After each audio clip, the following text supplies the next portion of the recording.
He's gonna go. He's gonna fight me. He's a big monkey. He thinks he's awesome.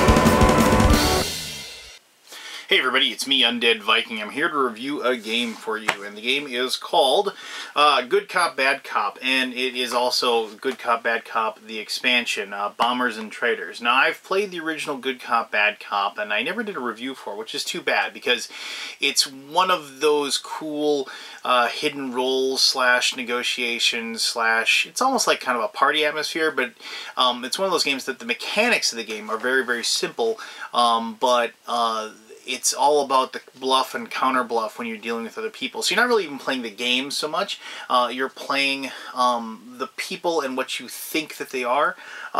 We've kind of had a resurgency, and I mean, there were games before that had secret roles and traitors and things like that. And but Battlestar Galactica, the board game, really brought that whole hidden traitor aspect really into focus. And then there were other games, obviously, that existed before that. There's an amazing game that was mostly, you can only find in German. It was Der Kurzfahrt zum Teufelsberg was the name, which actually is very much, in a lot of ways, like this game. It eventually got renamed and had an Americanized version. It was like the Castle of the Devil, and that game was, I don't want to talk about another game when I'm talking about this one, but basically that was like all the people were stuck in this coach ride, basically heading to this castle, and they were both, people were like secretly in secret societies, and they didn't know who was on their side and who wasn't, and so you kind of had to exchange cards and move things around. You kind of figured things out. Well, in Bombers and Traitors, Good Cop, Bad Cop, well, the Good Cop, Bad Cop part of it is that everybody's a cop, but some of the cops are crooked and some of the cops are good. And at the beginning of the game, you will get 3 cards, and those cards will tell you whether you are good or bad, and basically the majority rules in that situation. And the basic game was that there would be one person, the bad person, would be the kingpin of crime, and one person would be the government agent. And the government agent was trying to find the kingpin and kill them, and the kingpin was trying to do the exact same thing. And if you were able to kill that one other person, then that side would win. And so, but if you were the bad cop, you'd be trying to help figure that out. But you had to, like, you couldn't just say, oh yeah, I'm a bad guy, because then the good guys would shoot you and then you'd be dead. And so you kind of had to play both sides against. And there's a really good chance that your side would kill you thinking that you were good. And so the whole process is that you have these cards that tell you one way or the other what you are when they get handed out to you. And also, that would just be, in and of itself, that would be a pretty simple game, but probably be a lot of fun. But they add to the game by actually giving like equipment that gives you like a certain power or ability, basically some way to break the basic rules of the game. And also, of course, there's these guns that you are placed in the middle of the table, and like if you decide to, you can take a gun and you can point it at somebody, basically saying, I'm going to shoot you. And you don't have to shoot them, but when you basically, if it goes around and it comes back to your turn, you have the option then to shoot the person that you're pointing the gun at. This is a kind of a brief overview of the rules, and I will explain more about the rules when I show you how to play the game, which I always do, but I just want to give you kind of a feel for the game. And so, basically, what the game was prior to this was, hidden roles, and one side was good, one side was bad. You could actually change roles in between the game because of the fact that the cards you had in front of you could get swapped and traded between the two other players, or the other players that were there. This is definitely one of those games that you can have a great deal of players, like with 7 or 8 people. And, well, 8 with the expansion, 7, but regardless. You can have a big table full of people. So it's kind of one of those also werewolf-type games, hidden roles, secret things, negotiation. Well, I know you're a bad guy. No, I'm not a bad guy. I'm not a bad guy. I'm with you. I'm a good guy. That kind of thing. And also, of course, with the guns and stuff, you bang, as well with the secret roles and stuff like that. So, I mean, this game stands on the shoulders of giants, stands on the shoulders of games that have been put out there before, people have played and enjoyed a great deal. And this is a game that I've had a lot of fun with my gaming group. This is like one of those perfect wind-up games for the night of gaming. So like if you got four and we played this just the other day. We were getting ready to play a big a Game of Thrones. We had 6 people. We had 4 people. We're sitting around waiting for the other 2 people to show up. We had the game set up. Well, here, quick, let's just play this and have some fun. And we played it for because the games go by quick. We played a couple rounds of it. 5th person showed up. We were able to play, another round of it. 6th person showed up. Okay, put the game away. Had a lot of fun with that. Everybody's kind of loosey-goosey. Maybe we're getting ready to play a Game of Thrones, an epic game, 4 or 5 hour game of backstabbing. Maybe we've already made some enemies playing the game prior, and then it's just a nice little rev yourself up type game. Or by the same regard, a cool yourself down game after a long night of gaming. And plus, as I've always said, when I go to my local game store game nights, games like this, there are tables that they just play games like this over and over and over again. I've actually introduced this game to a few people there, and they seem to dig it a lot. So, what the Bombers and Traitors portion of the game does is it adds some new equipment cards so that you have some more options. And I think that the Kickstarter that they're having, as it expands, they're getting more of those cards released and stretch goals and what have you. But it adds another level of roles to the game without adding role cards to it. I mean, basically, it's still the same cards: good cops, corrupt cops, kingpin, agent. But whether you're a good cop or a bad cop, you can't be the kingpin or agent and be one of these things. You could be a traitor, or you can be a mad bomber, a suicide bomber. And so if you are a traitor, you're just trying to survive the game. That's all you're trying to do. You're trying not to get shot. And if you can pull off not getting shot and killed, and the end game is triggered, meaning the kingpin has been shot and killed, or the agent's been shot and killed, you win the game, regardless of the side you're on. So if you were a good cop, but you're a traitor, and the corrupt cops win, you'd win as well because of the fact that you're a traitor to the good cops, and then if same obviously the same other side as well. And then the other aspect is that if you are the suicide bomber, you're just hoping somebody kills you, because that lets go of your dead man switch, and then you basically kill everybody else, and you and only you win the game. So what I'm going to do is I'm going to show you how to play the game. That is not going to take long. It's a very straightforward. I mean, there's basically 3 things you can do on your turn. And I'm going to show you some of the cards, and then we're going to come back here and I'm going to go more but what I already said. I've already pretty much told you why I like the game, but I'll touch on all those things again and bring up a couple other things. And yeah, there you go. So how to play good cop, bad cop, bombers and traitors. All right, cool. Alright, these are the components for Good Cop, Bad Cop, Bombers and Traitors.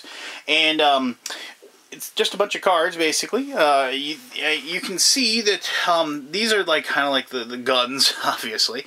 The guns you place on these little standees and you put them on the table like that. I just put them face down, laying down, so you can actually see what they are. And then the lead investigator, this goes around the table, and you just put this, so that's the person that's taking their actions as well. These are the different role cards, equipment cards, and wounded cards. The only people that can be wounded and not die are the agent and the kingpin. It takes 2 gunshots to take them out. So, to play the game, you have to figure out how many people you're playing with, and then you remove cards that don't belong. So if we're ever playing a 6-player game, which is what I'm going to show you here, you remove the cards that say 7, 7+, 8+. So same deal over here.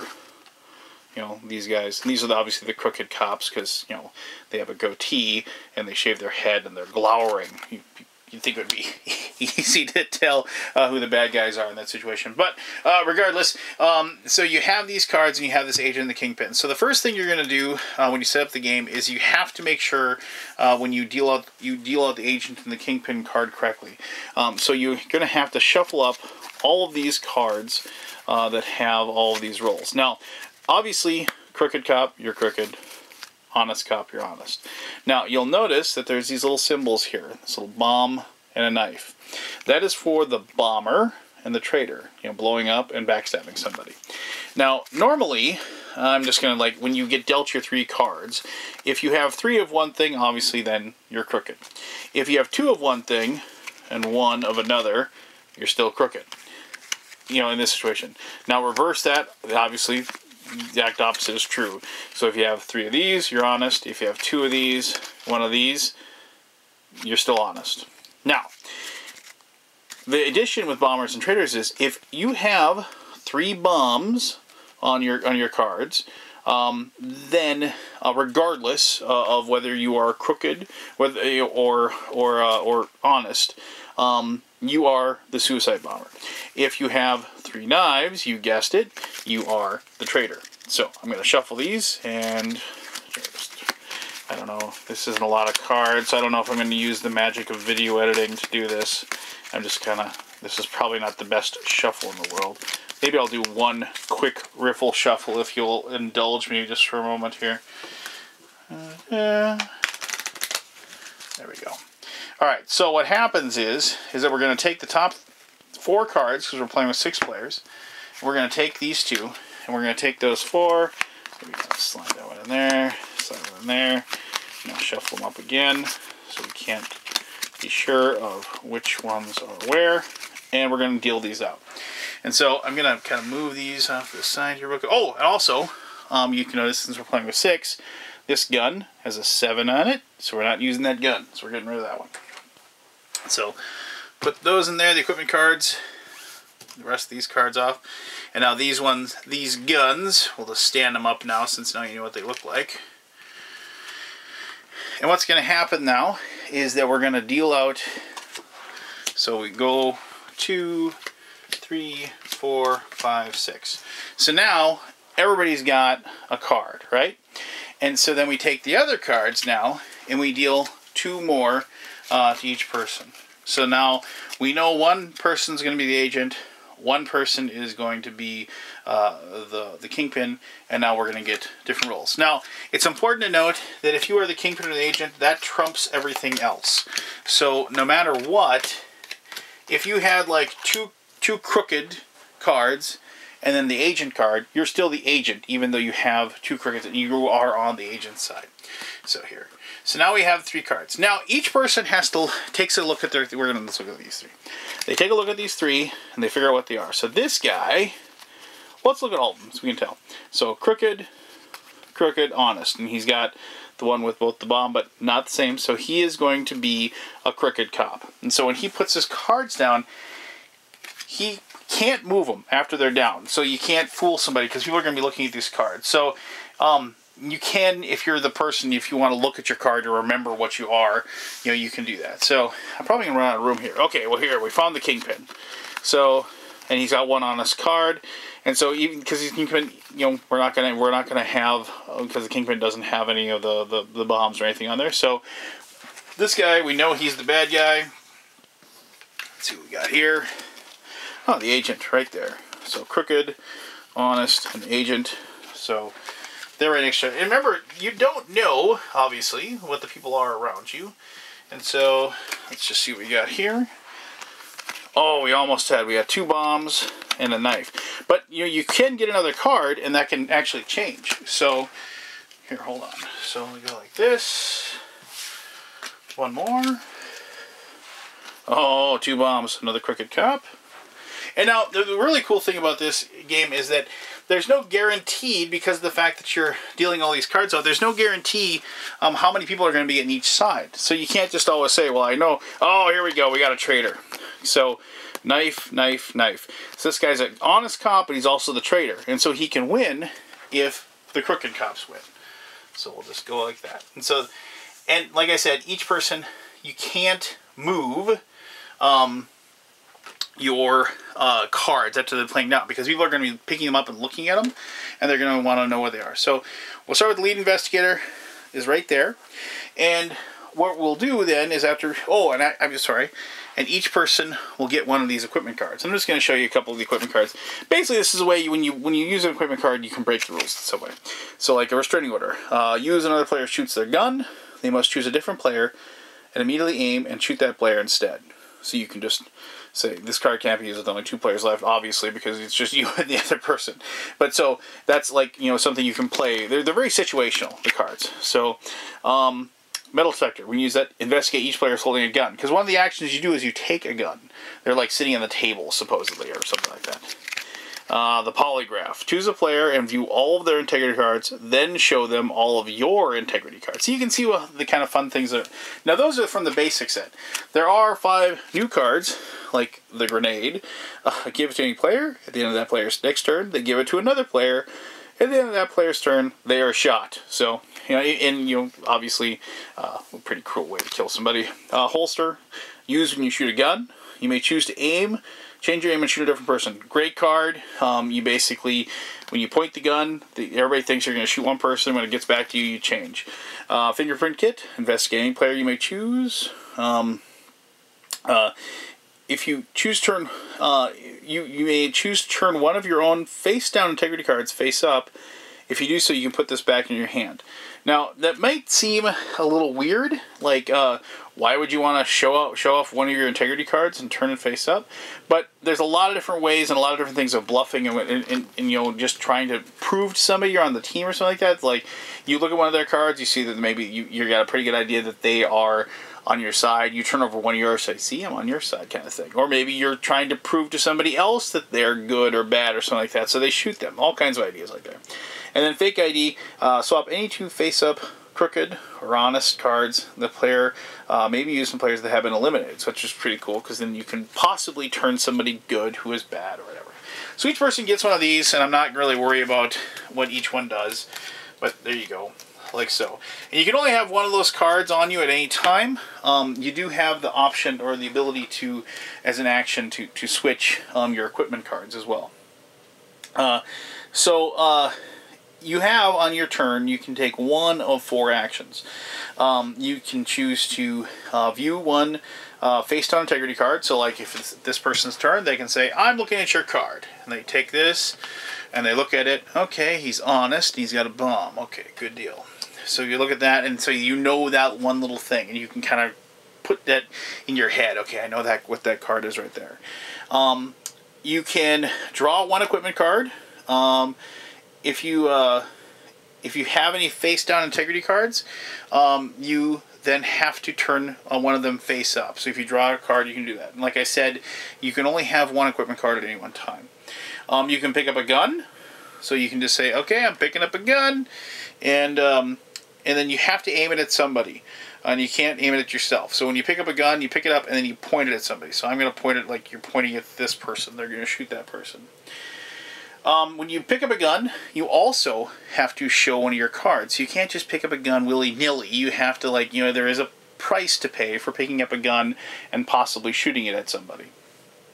And finally, if you have a gun, you can fire your gun at a player at whom you're aiming, and then you immediately drop the gun. So that you blam, you shoot them, and that's that. Now, one of the things and you have to, obviously you can't do 2 actions in a row, though there are cards that can like cause the turn order to switch and stuff like that, so it could come back to you, so you can do it again.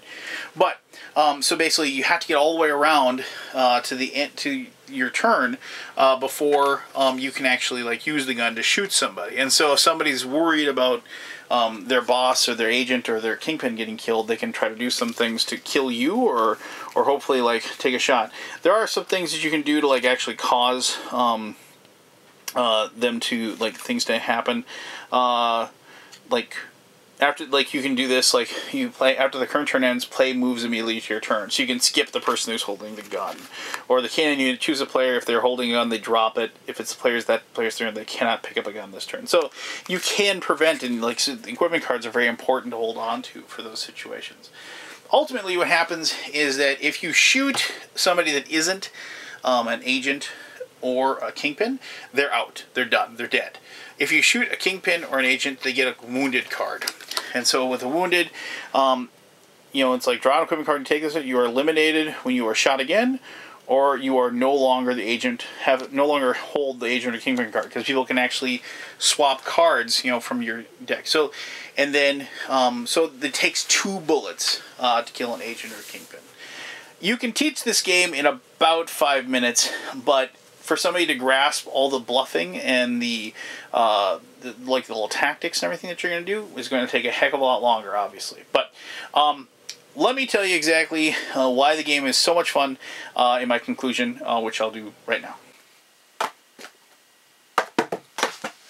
Alright, so there you go. That is Bombers and Traitors. Alright, so I've already touched on a lot of the reasons why I dig the game and why I like playing the game in the introduction, and so I'm not going to go over all that stuff again with you. But what I am going to add is this is a game of tense arguments at the table, and there's a lot of usually anger and I'm not going to say poor feelings or feelings hurt, because my gaming group has been together for so long we just can't hold a grudge. But it definitely results in a lot of playful cursing and rueful fists being shook, and there's nothing more pleasurable for me when you're trying to decide who you're going to shoot, and you're looking and you're looking and you're looking, and finally you point your gun at somebody, and then they get that entire turn until it gets back to you. And yeah, they can work on trying to get you shot, but there's so many different things that can happen as that happens. Somebody else can have, the K9 unit or whatever, get them to drop the gun, as they're getting ready to shoot.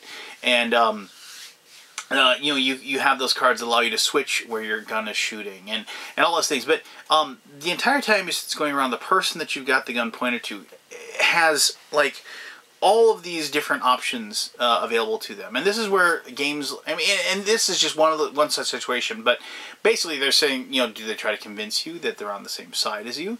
Do they try to convince you that they need to shoot somebody else? Do they try to convince you, hey, I'm the agent, you're a good cop, don't shoot me, don't be a moron, some things like that. And so you have this wonderful moment of desperation and negotiation and discussion that happens, and you have to make sure, and so games like this, and anything with negotiation, and I'm a big fan of negotiation games, basically because I'm really good at them. Maybe it shouldn't be something I'm proud of, but I have I played poker for years, and I'm not going to say I'm a great poker player, but I tend to think I'm pretty decent at it. And being able to exude confidence or weakness, and being able to try to convince somebody of something that is well, just a lie, is very comes natural to me.